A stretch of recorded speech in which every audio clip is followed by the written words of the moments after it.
യുവജനോത്സവത്തിൽ കാണുന്നത് യഥാർത്ഥ നൃത്തം തന്നെയാണ്. നമ്മളൊക്കെ പരസ്യങ്ങളൊക്കെ കാണുന്നില്ലേ, എന്താണ് യൂത്ത് ഫെസ്റ്റിവലിനുള്ള ഇനം പഠിപ്പിച്ചു കൊടുക്കപ്പെടും എന്നൊക്കെ പറഞ്ഞിട്ട് അത് തുണി തയ്ച്ചു കൊടുക്കപ്പെടും. അല്ലെങ്കിൽ ഞാൻ let me tell you something, C ഒരു ജൂനിയർ ആർട്ടിസ്റ്റിനെ സംബന്ധിച്ചിടത്തോളം ഒരു ഓപ്പർച്യൂണിറ്റി കൊടുക്കലാണ്. പക്ഷെ ഒരു സീനിയർ ആർട്ടിസ്റ്റിന് ഒരു ഓപ്പർച്യൂണിറ്റി അല്ല. ഒരു ദിവസം കൊണ്ട് മാറിപ്പോകുന്ന ജീവിതം. ഇതില് സാധാരണക്കാരുണ്ട്, കലാകാരന്മാരുണ്ട്, അവര് ഉറങ്ങിക്കിടന്നപ്പോൾ അവരോടൊപ്പം ഉണ്ടായിരുന്ന സ്വപ്നങ്ങളുണ്ട്. ഇതെല്ലാം നഷ്ടമാവുകയാണ്. പക്ഷെ നമ്മളെന്ത് ചെയ്യും? നമ്മളെല്ലാത്തിനെയും തുരത്തുകയും നമ്മൾ നമ്മുടെ മാണം വളരെ ഡെക്കറേറ്റ് ചെയ്ത് വയ്ക്കുകയും എന്നിട്ട് നമ്മൾ വളരെ സമ്പന്നരാണ് നമ്മൾ കാണിക്കുക. എന്തൊരു ഹിപ്പോക്രസിയാണ്. Art is a quest, art is an inner journey for me. അതിനോടാണ് ഞാൻ എന്നും നീതി പുലർത്തി പോകുന്നത്. ഈ ഫിലിം സ്റ്റാർസിനെ നമ്മൾ കുറ്റം പറയേണ്ട കാര്യമില്ല.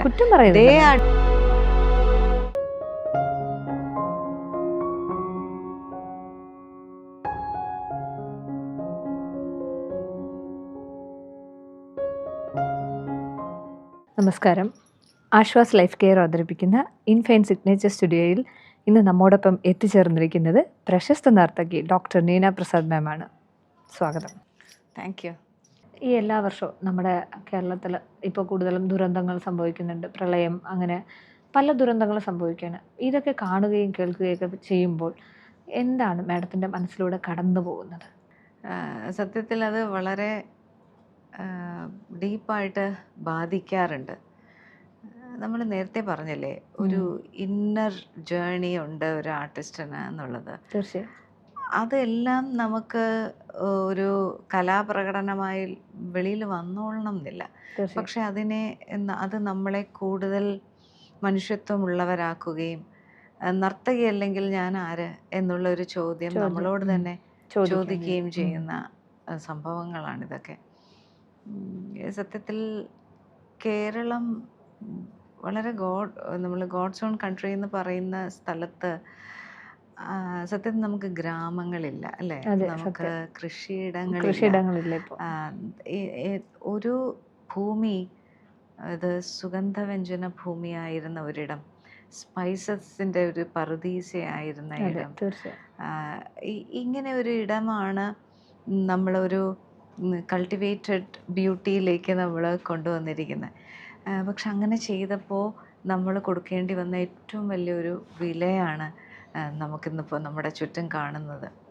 കുറേ ജീവിതങ്ങൾ അതിലില്ലാതാകുകയും ഒരുപാട് ജീവിതങ്ങളില്ല. അത് 18-ലെ പ്രളയം എന്ന് പറയുന്ന ആ ഒരു സമയത്ത് ഞാനും എൻ്റെ മരിച്ചുപോയ ഹസ്ബൻഡ് സുനിൽ, ഞങ്ങൾ ഒരുമിച്ച് 2019 സുനിൽ പോകുന്നത്. അപ്പം ആ സമയത്ത് അദ്ദേഹം റെഡ് ക്രോസിൻ്റെ ചെയർമാനായിരുന്നു.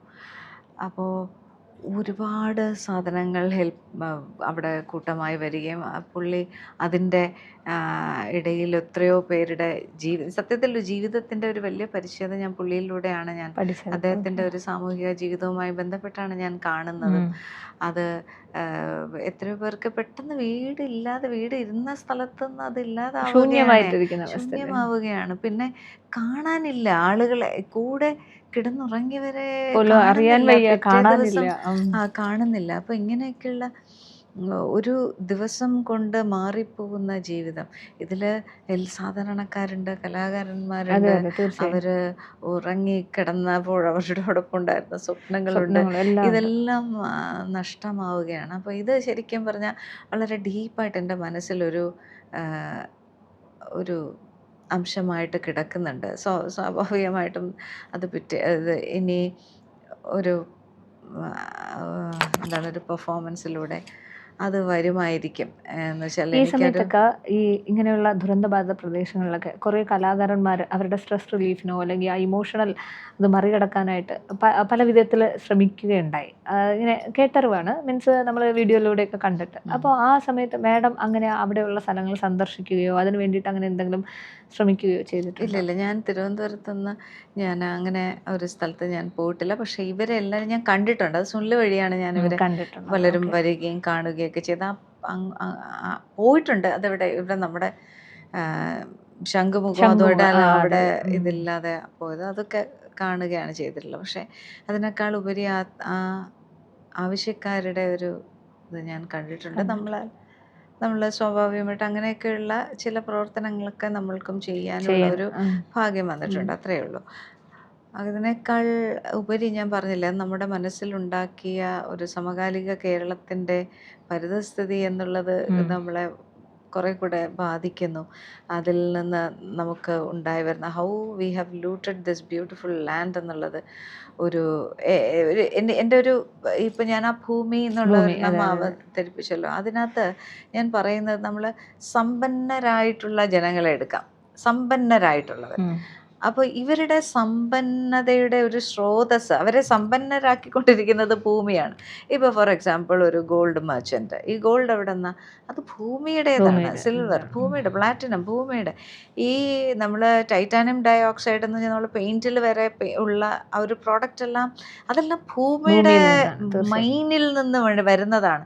ഇതെല്ലാമാണ് പെട്രോ കെമിക്കൽസ്. എടുത്തു നോക്കൂ, ഇതെല്ലാം ഭൂമിയുടേതാണ്. അപ്പോൾ വലിയ സമ്പന്നർ, ഇപ്പോൾ കമ്പ്യൂട്ടർ ഇതെല്ലാം അതിനകത്തുള്ള സിലിക്ക, മൈക്ക, ഇതെല്ലാം തന്നെ ഭൂമിയാണ് നമ്മളെ സമ്പന്നരാക്കിക്കൊണ്ടിരിക്കുന്നത്. ഇതൊന്നും നമ്മുടെ ഒരു കഴിവല്ല. മാർബിള്, ഇത് ഏത് വേണേലും എടുത്തായിരുന്നാലും നമുക്കൊരു സൂചി പോലും നമുക്ക് നമ്മുടെ നമ്മളെ സിന്തസൈസ് ചെയ്യും, ഇതിനൊക്കെ എടുത്ത് ഗംഭീര ക്രാഫ്റ്റ് ആക്കും. അത് ശരിയാ, കല്ല് കൊണ്ടുവന്ന് 18 മാളിക ഉണ്ടാക്കും. പക്ഷെ ഇതൊന്നും നമ്മുടേതല്ല, മനസ്സിലാവും. അപ്പം ഈ ഒരു തോട്ടാണ് ഭൂമി എന്നുള്ള ഒരെണ്ണത്തിനെ കൊണ്ടുവന്നത്. അപ്പോൾ അപ്പം ഒരു കുഴിയാന മുതൽ സാധാരണ ആന വരെ വളരെ കംഫർട്ടബിൾ ആണ്. ഒരു കുഴിയാനയെ നമ്മൾ ശ്രദ്ധിച്ചിട്ടുണ്ട്, കുറേ നേരം ആ കുഴിയിൽ നോക്കിക്കൊണ്ടിരുന്നാൽ നമുക്ക് മനസ്സിലാവും അതിങ്ങനെ തുറന്നു പോവുകയും അതിൻ്റെ ഫാമിലി എല്ലാം ഇതിനകത്തോടെ അത് വളരെ സുഖമായിട്ട് അവിടെ സന്തോഷമായിട്ട് ജീവിക്കുകയാണ്. ആനയാണെങ്കിലും അതെ, അതിന് കിട്ടുന്ന എല്ലാ സാധനം, അപ്പം അതേ യോഗ്യതയാണ് നമുക്കുള്ളത് അല്ലേ. പക്ഷെ നമ്മളെന്ത് ചെയ്യും, നമ്മളെല്ലാത്തിനെയും തുരത്തുകയും നമ്മൾ നമ്മുടെ മാളം വളരെ ഡെക്കറേറ്റ് ചെയ്ത് വയ്ക്കുകയും എന്നിട്ട് നമ്മൾ വളരെ സമ്പന്നരാണ് നമ്മൾ കാണിക്കുക. എന്തൊരു ഹിപ്പോക്രസിയാണെന്നാണ് നോക്കുന്നത്. ഈ ഭൂമി എന്നുള്ളത് പറയുന്നതാണ്. ഓക്കെ, അപ്പോൾ എന്ന് മാത്രമല്ല ഭൂമിയോടുള്ള നമുക്കുള്ള ഒരു ബന്ധം. ഇപ്പോൾ കടലിൽ ഉള്ള നമ്മുടെ ആ സമൂഹമാണ് നമ്മളെ രക്ഷപ്പെടുത്തിയത്. തീർച്ചയായും അവർക്ക് ആ ഒരു കരുത്തുണ്ട്. ഇന്നിപ്പോ കണ്ടില്ല, എപ്സം സോൾട്ടിൽ ഉപ്പ് വെച്ചിട്ടാണ് നമ്മൾ നമ്മുടെ ആരോഗ്യം വരുത്തിക്കൊണ്ടിരിക്കുക. ഓക്കെ,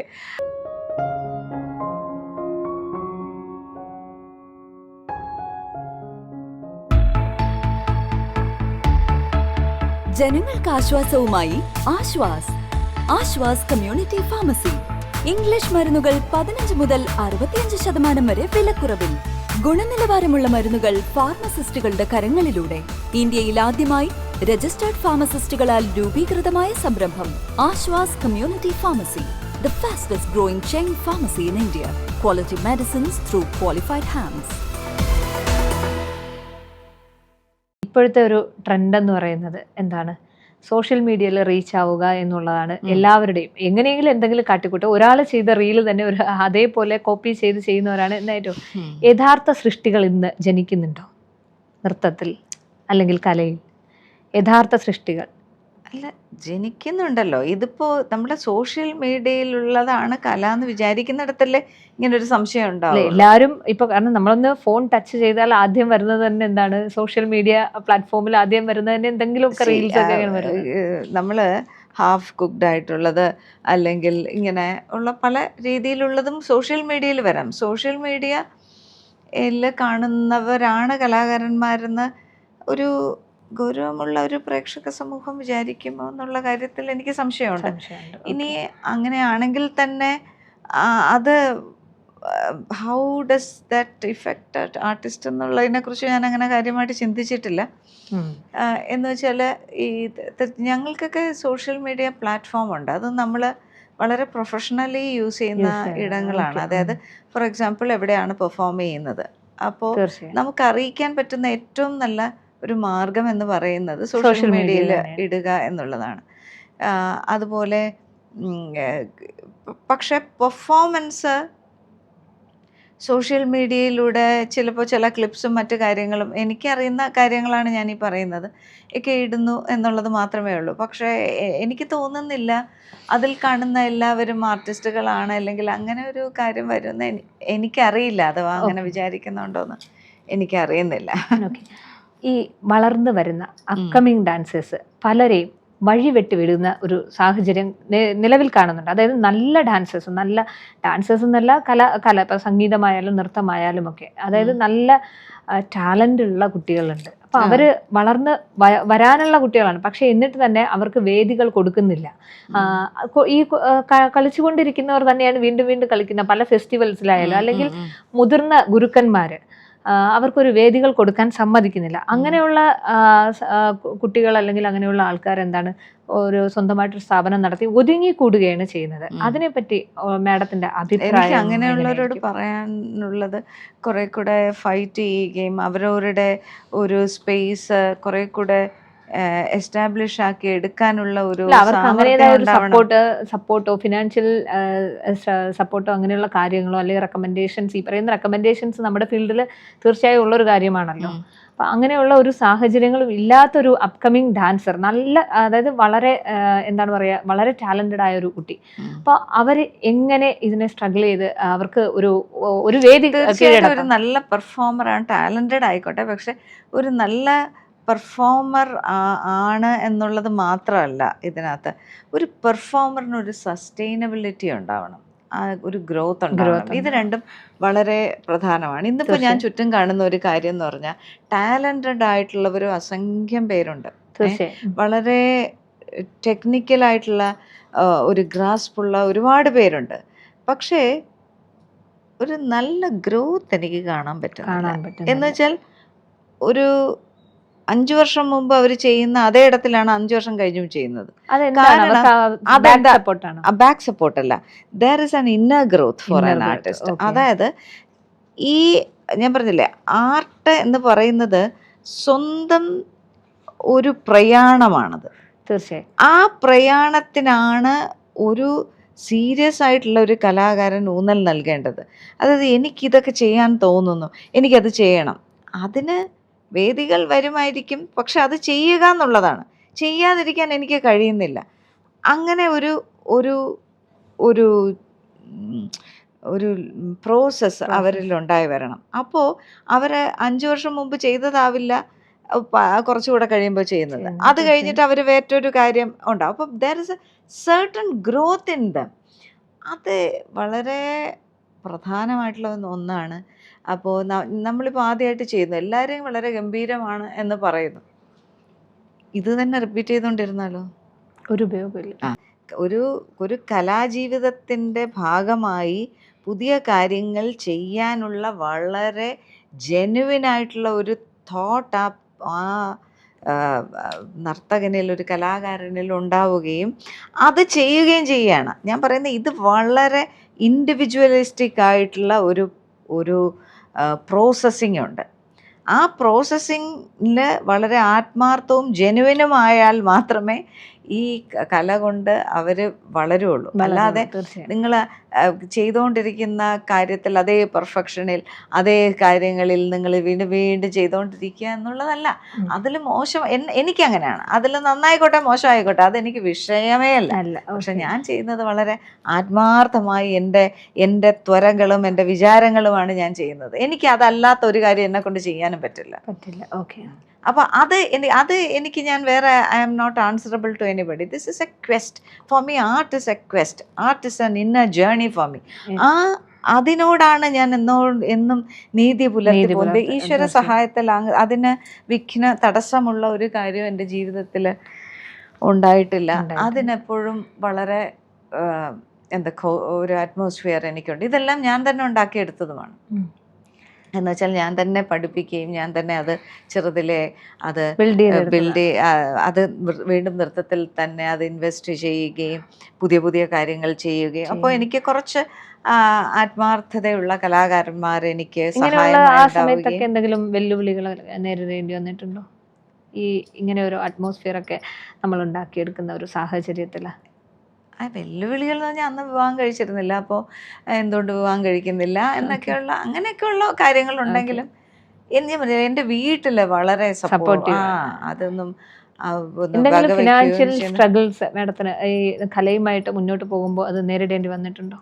ഫിനാൻഷ്യൽ സ്ട്രഗിൾസ് തീർച്ചയായിട്ടും ഉണ്ടായിട്ടുണ്ട്. എന്ന് വെച്ചാൽ ഞാൻ തന്നെയാണല്ലോ എൻ്റെ ഒരു എൻ്റെ അച്ഛനും അമ്മയും പഠിപ്പിക്കുക അതെല്ലാം അവർ ചെയ്യുകയും, പക്ഷെ എൻ്റെ ആഗ്രഹത്തിന് നമ്മൾ പുതിയതായിട്ട് മുന്നോട്ട് കൊണ്ടുപോവുകയൊക്കെ ചെയ്യുമ്പോഴുള്ള, പക്ഷെ അതൊന്നും ഒരു പ്രതിസന്ധിയായിട്ട് വന്നിട്ടില്ല. ഞാൻ അത്യാവശ്യം കുട്ടികളെ പഠിപ്പിക്കുമായിരുന്നു. എന്ന് വെച്ചാൽ ഒരുപാട് കുട്ടികളില്ല, 1-2 കുട്ടികൾ. കാരണം എനിക്ക് ഞാൻ അതാണ് പറഞ്ഞത്, ഞാൻ അത്തരം ഇതിൽ ഞാൻ വീണു പോയില്ല. ഫോർ എക്സാമ്പിൾ, ഞാൻ അന്നൊരു ക്ലാസ് ഇട്ടിരുന്നെങ്കിൽ എൻ്റെ കുട്ടികളെല്ലാം യുവജനോത്സവത്തിൽ വലിയ നർത്തകരും പ്രതിഭകളും ഒക്കെ ആയിരുന്നു. അപ്പം അങ്ങനെ ഒരു സമയത്തിൽ കേരളം മുഴുവൻ ഞാനൊരു ഇനം പഠിപ്പിക്കുകയൊക്കെ ചെയ്യാനൊക്കെയുള്ള ഒരുപാട് പേര് പക്ഷെ ആരെയും പഠിപ്പിക്കാതെ 1-2 പേരെ മാത്രം പഠിപ്പിച്ചത് ഞാൻ എൻ്റെ സമയത്തെ ബഹുമാനിക്കുന്നത് കൊണ്ടാണ്, അല്ലെങ്കിൽ ഞാൻ എന്താണ് ചെയ്യേണ്ടതെന്ന് കൃത്യമായി എനിക്ക് ബോധ്യമുള്ളത് കൊണ്ടാണ്. ഈ യുവജനോത്സവത്തിൽ കാണുന്നത് യഥാർത്ഥ നൃത്തം തന്നെയാണോ?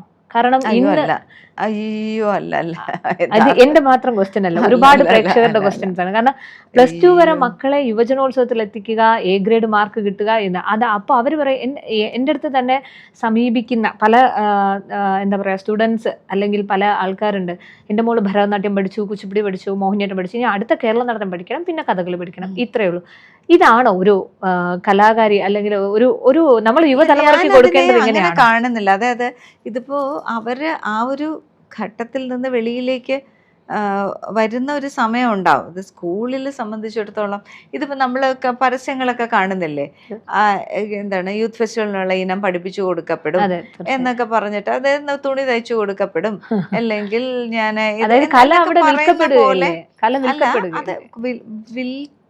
വിൽക്കുന്നത് ഒരു നമ്മൾ if you sell something it is not bad, it is not bad because it has a worth by itself. ഞാൻ പറയുന്ന അങ്ങനെയല്ല, അത് ജീവിത ഉപാധിയായി ഉണ്ടാകുന്ന ഒരുപാട് കലാകാരന്മാർ ജീവിക്കുന്നുണ്ട്. ഞാൻ ആ ഭാഗത്തെക്കുറിച്ച് സംസാരിക്കുന്നില്ല. ഞാൻ സംസാരിക്കുന്നത് നമ്മുടെ യുവജനോത്സവത്തിൽ ഉള്ള ഒരു പഠനം, അല്ലെങ്കിൽ അത് യഥാർത്ഥ കലാപഠനമാണോ എന്ന് ചോദിച്ചാൽ അതല്ല. കാരണം കലയ്ക്ക് ഇതൊന്നും ഇല്ലാതെ ഒരു വളരെ നിരന്തരമായി വളരെ ആഴത്തിൽ പഠിക്കേണ്ട ഒരു ബീയിങ് അതിനകത്തുണ്ട്. അപ്പം നമ്മളിപ്പോൾ ഒരു സാറിനെ സംബന്ധിച്ചിടത്തോളം ഈ വർഷത്തെ ഇവരെല്ലാവരും നല്ല മിടുക്കരാണ്, അതൊന്നും ഞാൻ പറയുന്നില്ല. ഈ കുട്ടികളൊക്കെ നല്ല മിടുക്കരായ കുട്ടികളാണ്, നല്ലപോലെ പെർഫോം ചെയ്യാനും ഇതൊക്കെ. പക്ഷെ ആ വേദി അല്ല എൻ്റെ ഒരു വേദി എന്നും മനസ്സിലാക്കുകയും കൂടെ ചെയ്യുമ്പോൾ കുറെ കൂടെ സീരിയസ് ആയിട്ട് പഠിക്കാനും ഒക്കെ അവർക്ക് ഒരു ഇത് വരും. പക്ഷെ ഏതെങ്കിലുമൊക്കെ കുട്ടികൾ നന്നായിട്ട് ചെയ്യുന്ന കുട്ടികളില്ലെന്നല്ല കേട്ടോ, അതുകൊണ്ട് പക്ഷെ ഒരു ആർട്ട് ഫോം ആണോ എന്ന് ചോദിച്ചാൽ ചിലപ്പോൾ നമ്മൾ പസിൽഡ് ആയി പോകും. കാരണം പണ്ടത്തെ പോലെ അല്ല എന്ന് തോന്നുന്നു.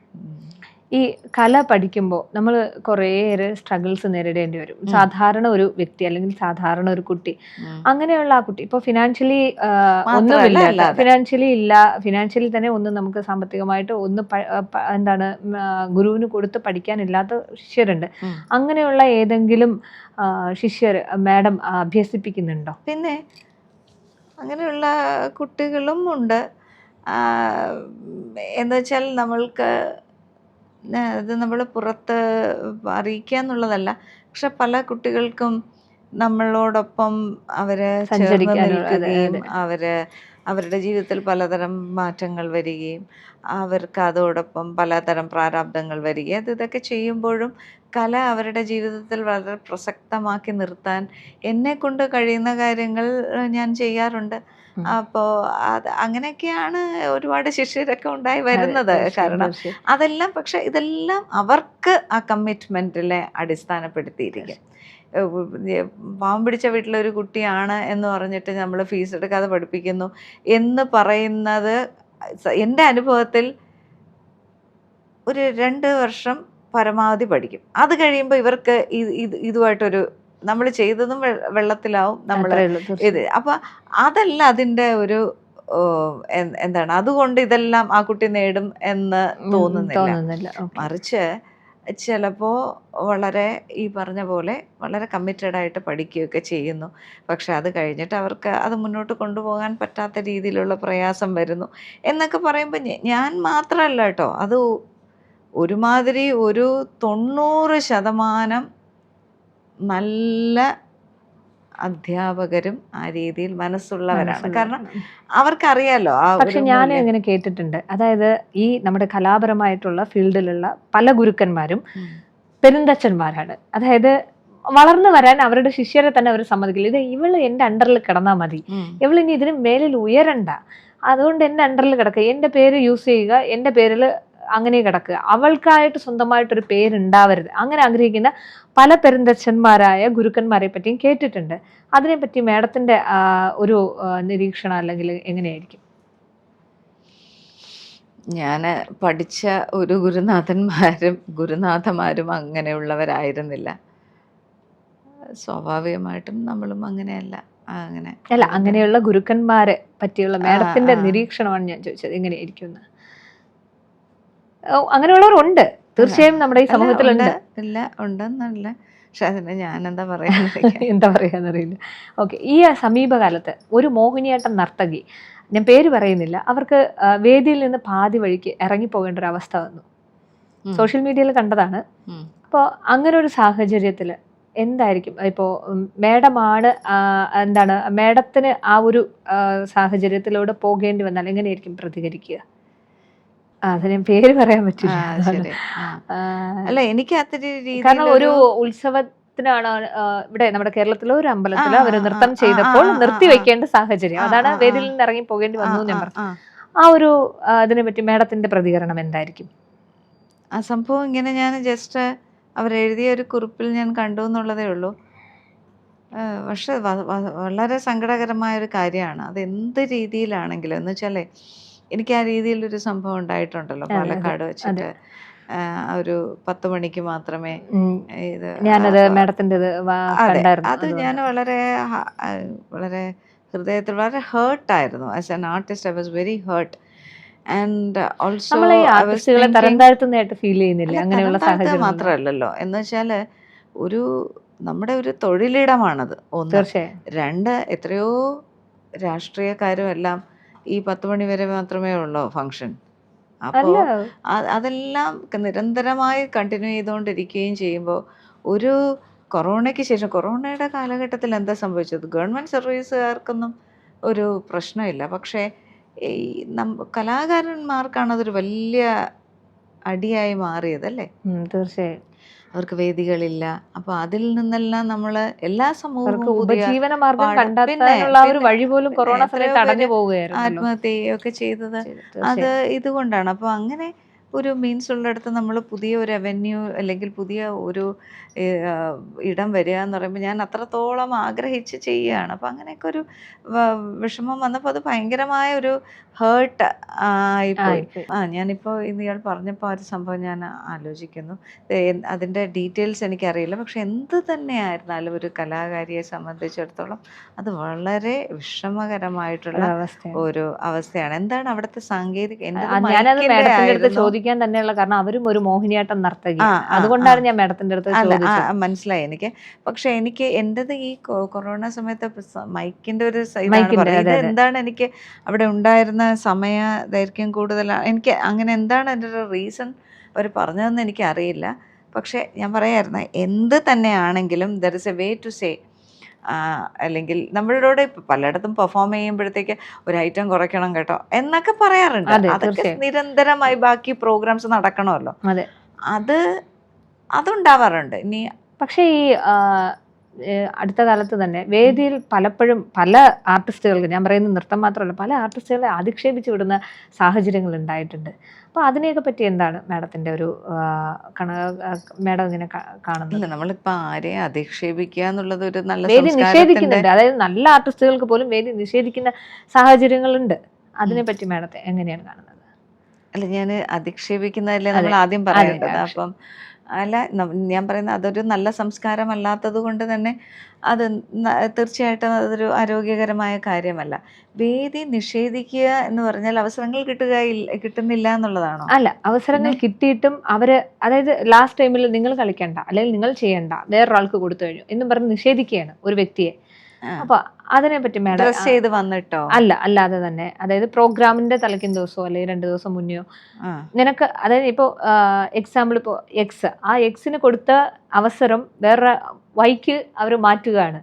അപ്പോൾ ആ ഒരു അത് ചെയ്യാൻ പാടില്ലല്ലോ. അത് തികച്ചും ഒരു നീതി നിഷേധമായിട്ടുള്ള ഒരു കാര്യമല്ലേ. ഒരു ആർട്ടിസ്റ്റിന് ഒരു ഓപ്പർച്യൂണിറ്റി ഒരു ഇത് കൊടുക്കുകയും അല്ലെങ്കിൽ അവര് ആർട്ടിസ്റ്റുകളോട് ഈ നമ്മുടെ first of all let me tell you something. C, ഒരു ജൂനിയർ ആർട്ടിസ്റ്റിനെ സംബന്ധിച്ചിടത്തോളം ഒരു ഓപ്പർച്യൂണിറ്റി കൊടുക്കലാണ്. പക്ഷെ ഒരു സീനിയർ ആർട്ടിസ്റ്റിന് ഒരു ഓപ്പർച്യൂണിറ്റി അല്ല. നിങ്ങളുടെ മേടയെ നിങ്ങളുടെ സദസ്സിനെയും സമ്പന്നമാക്കുന്ന ജോലിയാണ് അവർക്കുള്ളത്. അതൊരു ഓപ്പർച്യൂണിറ്റി കൊടുക്കലല്ല. അവരെ നിങ്ങൾ ക്ഷണിക്കുകയാണ്. നിങ്ങൾ ക്ഷണിക്കപ്പെടുന്ന ഒരിടത്തേക്ക് അവര് പോവുകയാണ്. അപ്പൊ നമ്മുടെ എല്ലാം ജീവിതത്തിൽ അങ്ങനെ മാത്രമേ ആണ് ഒരു ഘട്ടം കഴിയുമ്പോൾ നടക്കാൻ. കാരണം നമ്മൾ വി ആർ പെയ്ഡ്, ഞങ്ങൾ പെയ്ഡ് ആയിട്ടാണല്ലോ പെർഫോം ചെയ്യുന്നത്, അല്ലാതെ അല്ലല്ലോ. അപ്പം അതേസമയം വളർന്നു വരുന്ന കുട്ടികളെ സംബന്ധിച്ചിടത്തോളം നിങ്ങൾ അവർക്കൊരു ഓപ്പർച്യൂണിറ്റി ആയിട്ട് നിങ്ങൾ കൊടുക്കുന്നത് എപ്പോഴാണ്? നിങ്ങൾ അതുപോലെയുള്ള സദസ്സിനെ അവിടെ ഉണ്ടാക്കിയെടുക്കുകയും നിങ്ങൾ അവരെ പെർഫോം ചെയ്യാൻ ക്ഷണിക്കുകയും ചെയ്യുകയാണ് നിങ്ങളൊരു ഓപ്പർച്യൂണിറ്റി കൊടുക്കുന്നത്. ഇനി അതല്ലെങ്കിൽ അവരെ നിങ്ങൾ ക്ഷണിക്കുന്നത് തീർച്ചയായിട്ടും ഒരു മിനിമം ഒരു പേയ്മെന്റ് അവർക്ക് കൊടുക്കണം. കാരണം ഇതൊന്നും ഒരു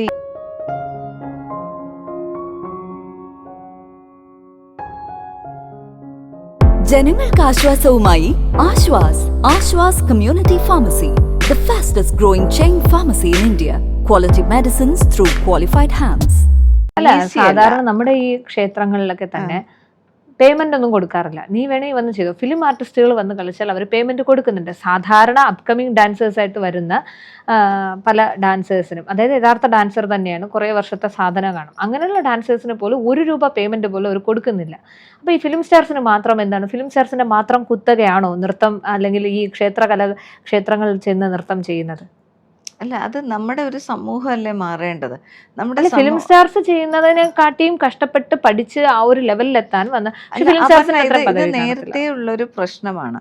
അപ്പോൾ ഒരു ഫിലിം സ്റ്റാറിനെ സംബന്ധിച്ചിടത്തോളം അവരുടെ ഒരു selling point is not just the dance they do, but the filmdom or the stardom which they have earned. Okay, അപ്പോൾ അതിനും കൂടെ പേ ചെയ്യേണ്ട ഒരു ബാധ്യത അവർക്ക് ഓർഗനൈസേഴ്സിനുണ്ട്, and they are willing to do that. അപ്പം ഈ ഫിലിം സ്റ്റാർസിനെ നമ്മൾ കുറ്റം പറയേണ്ട കാര്യമില്ല. They are doing what they know and what they are trained, and many of them are very good dancers. They R serious dancers, പഴയ പോലെയല്ല. അപ്പോൾ they are called and they are paid. ഇവിടെ question എന്താണ്? നമ്മുടെ സമൂഹത്തിൽ അവര് സാധാരണ സ്വന്തം കഴിവിൽ ഉയർന്നു വന്ന ഒരു മികച്ച കലാകാരന്മാരായി നിൽക്കുന്നവരെ തിരിച്ചറിയുന്നില്ല എന്നുള്ളതാണ്. മറിച്ച് അവരെയും ഇവർ ഈ ബിഗിനേഴ്സിനോടൊപ്പം കാണുന്നു എന്നുള്ളതാണ്. അതാണ് ഏറ്റവും ഈ സീരിയസ് എറേഴ്സിൽ ആദ്യമായി നിൽക്കേണ്ട കാര്യം. അപ്പോൾ എന്താണ് വേണ്ടത്? ഈ സിസ്റ്റത്തിൽ ഒരു നിഷ്കർഷ ഉണ്ടാവണം.